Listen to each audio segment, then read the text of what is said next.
Okay, this video is going to be part 2 of paintings from the 1800s, and we're talking about paintings from this book right here, Best Christian Art by me, Pete Rogers. We're going to start on page 384, page 384. And this right here is After Church in Latvia by Rosenthal's. And I can tell you, we had some kids that went to school that were from Latvia that went to my high school.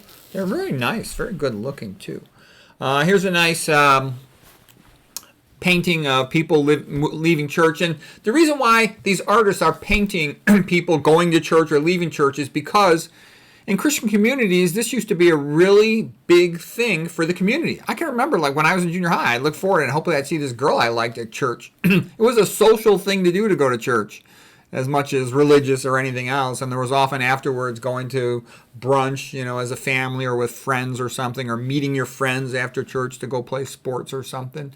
It gave society a community. It gave them something in common. Nowadays, what I see is most people don't even talk to each other. Back then, you were all kind of the same, from the same community, the same parish, the same whatever, and you had stuff in common with people. When I was a kid growing up, I knew every single one of my neighbors quite well.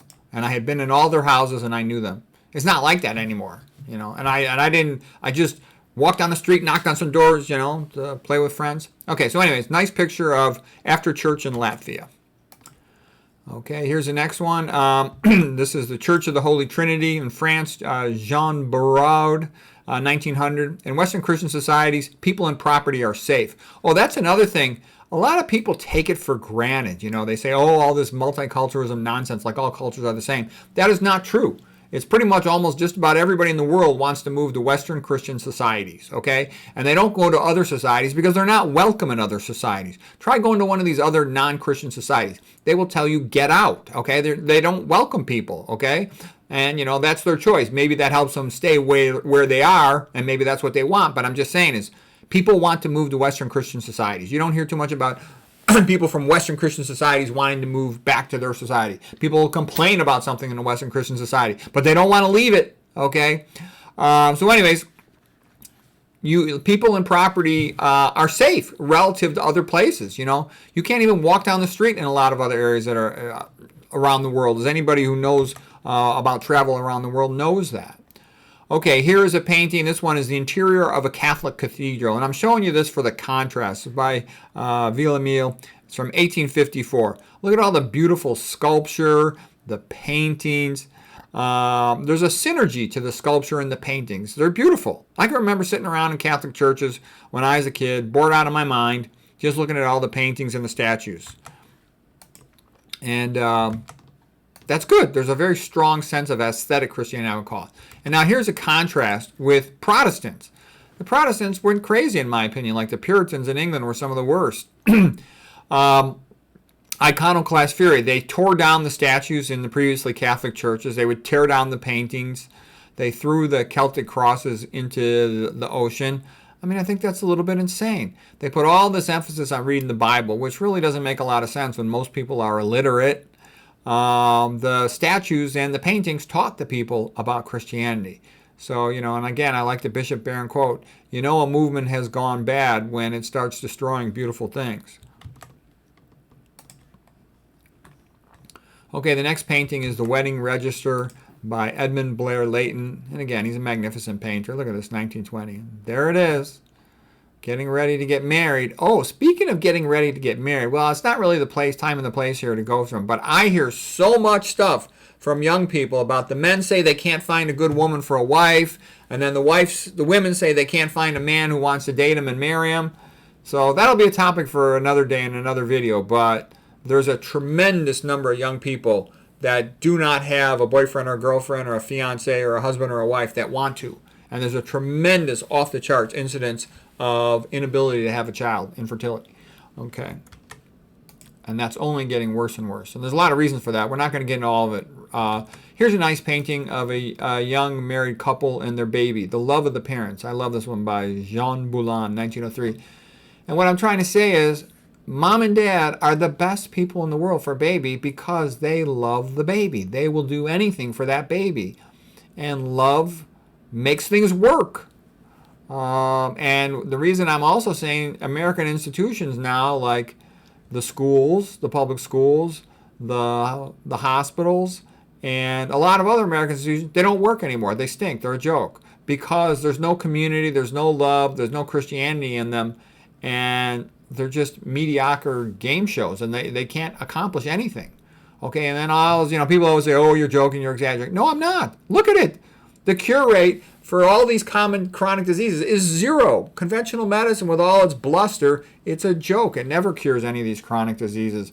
And the public schools, with all their bluster and technology and nonsense, the teachers, meanwhile, just like the teachers want to help the students, the doctors want to help the patients, but both of them, in a sense, are not allowed to, because the healthcare system and the public school system are designed to prevent good outcomes, really. I mean, don't get me wrong. The healthcare system is really good at acute care through emergency room. It's really good at some complex things. But in terms of bread and butter stuff that most people have, they're fat, hypertensive, diabetic, etc. It's not good for that. So anyways, though, this idea of love makes it work, yes, that's a key thing for so many things. And, people think science, technology, but you can't have a good institution for something that involves taking care of people unless you care about those people, and it runs through the whole institution. Okay, baptism. The Baptism by Julius LeBlanc Stewart from 1892. And it's nice, okay? It's sort of the ceremony that the kids sort of brought into the church. And it's just nice. It's another excuse for the families to get together, so the kids get to know their cousins. And, you just see one after another beautiful painting like this. Puts a structure to life. Okay, now here's a nice painting of Italian families at a christening by Arturo Ricci, Italian painter from 1910. And I grew up around a lot of Italian families. Super nice, really warm and friendly and good. Those are good days, good memories, okay? And all these family events, I mean, it just runs in their blood to be Catholic, the Italians, and to be warm and friendly and to cook tasty food. Okay, here's like a picture of my wife and me. This picture is called The Persistent Reader and His Wife by Laura Teresa Alma Tadema. I think she's the daughter of this famous painter who was real famous for painting stuff about the ancient Greeks and the ancient Romans. But this, I'm not joking, this really is like my wife and me. Her, will you stop being such a nerd and fix something around the house? Me, will you leave me alone? I got a lot of stuff I need to get read here.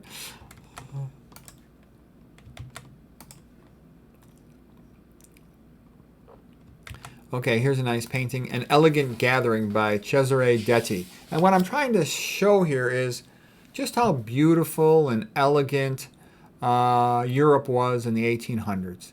And the sense of the artistic style, this sense of human refinement, and everybody's getting along, and, it's beautiful. Just look at the building, look at the flowers, look at their outfits. They're beautiful, okay? And, Ayn Rand, in her book, The Romantic Manifesto, she said, it's only been, 100 years ago or less, but what people in the 1900s and in the 2000s, they don't even realize, aesthetically, they are light years away from how people were in the 1800s. The 1800s were culturally far superior to us nowadays. No comparison. And these paintings reflect that, and I think it's good to see it. So like I said, a poet's more important than a historian, because the poet tells you how things ought to be. The historian just tells you how they were. And one can see that there is this elegant cultural thing that we can aspire to, and it's very nice. So, okay, that's it for tonight. Hope you enjoyed that.